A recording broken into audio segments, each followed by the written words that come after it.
Hi Eastside, happy Tuesday, happy Worship Tuesday. Rachel here, and I have some activities for us today as we worship as a family. One of my favorite things about the Father is that He speaks to us. We are His children, and He loves to share part of what's on His heart with us. So today as we worship, I'm going to invite you to ask God to speak to you as we create. God is Creator God, and when we create, we reflect part of who He is. And at Eastside, part of why we worship is to express and point to the character and quality of the Father, Son, and Holy Spirit. So today I have 5 steps to set you up for some worship, but first I want to read Psalm 19. The heavens proclaim the glory of God. The skies display His craftsmanship. Day after day they continue to speak. Night after night they make Him known. They speak without a sound or word. Their voice is never heard. Yet their message has gone throughout the earth, and their words to all the world. God has made a home in the heavens for the sun. It bursts forth like a radiant bridegroom after his wedding. It rejoices like a great athlete eager to run the race. The sun rises at one end of the heavens, and it follows its course to the other end. Nothing can hide from its heat. The instructions of the Lord are perfect, reviving the soul. The decrees of the Lord are trustworthy, making wise the simple. The commandments of the Lord are right, bringing joy to the heart. The commands of the Lord are clear, giving insight for living. Reverence for the Lord is pure, lasting forever. The laws of the Lord are true, each one is fair. They are more desirable than gold, even the finest gold. They are sweeter than honey, even honey dripping from the comb. They are a warning to your servant, a great reward for those who obey them. How can I know all my sins lurking in my heart? Cleanse me from these hidden faults. Keep your servant from deliberate sins. Don't let them control me. Then I will be free of guilt and innocent of great sin.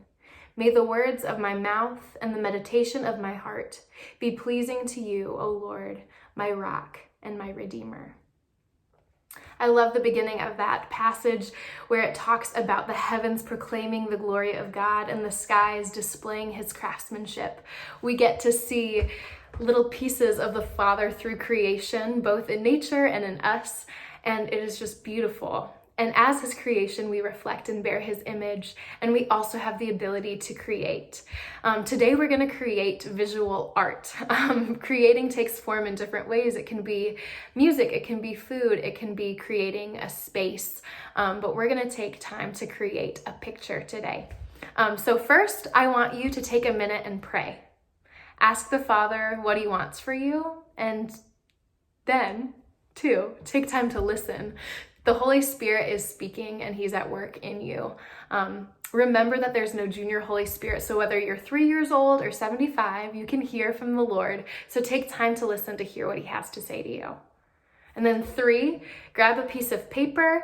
Maybe it's a canvas if you're really into art. I'm not into visual arts as much, but today I'm just going to grab a regular piece of paper, and then whatever you want to use, and whether it's paint or markers or finger paint, maybe that would be really fun. Whatever you have. And then 4, start to worship. Invite the Lord into your creative process, and let the Spirit guide you. If you would like, I'm going to include a link to a song of Psalm 46 in the background as we worship to maybe help shape and help guide you through that. And then the 5th thing I'll ask is, if you want to, would you consider sharing your creation with the Eastside family? Tag us on social media and let us see the things that God is doing at work in and through you. Eastside, I can't wait until we get to worship again together collectively in person, but I am so grateful that we have the opportunity to be able to worship this way with one another. I pray the Lord's blessing on you, and pray that you would be free to worship Him today, and also feel free to feel what you do as you are worshiping. Let the Lord minister to you as you worship Him today. I also wanted to share a little bit about why I chose Psalm 46 for the song this week. Thinking about our current realities and it being Holy Week and all of the things and emotions that Jesus felt during this period, I just was really struck as I was listening to that song and just hearing about the different ways and how we can still rejoice that the Lord is still with us that He is our refuge and our strength. And I hope that it's encouraging to you as you worship today. Be blessed, love you, and miss you all.